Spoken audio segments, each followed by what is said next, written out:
ইফতারির আগে যে দোয়া ওইটা আল্লাহ ফিরায় না।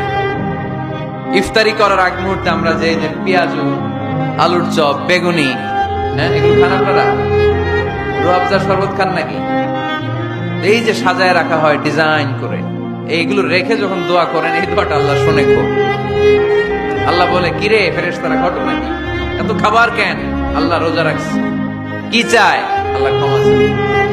তো খায় না যে তৃষ্ণার, তো আল্লাহ আপনার ভয়।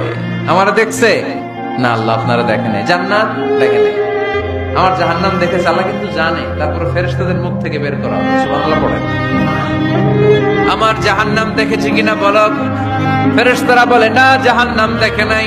আমার জান্নাত দেখেছে কিনা বলো? জান্নাতও দেখে নাই, কিছুই দেখে নাই, আপনারও দেখে নাই। আল্লাহ এবার খুশি হয়ে যাবে।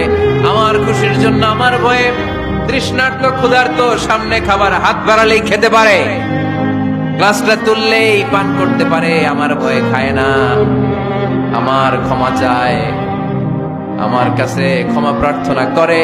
এখন আমার বান্দা যা দোয়া করবে, বান্দার সব দোয়া আমি কবুল করে নেব।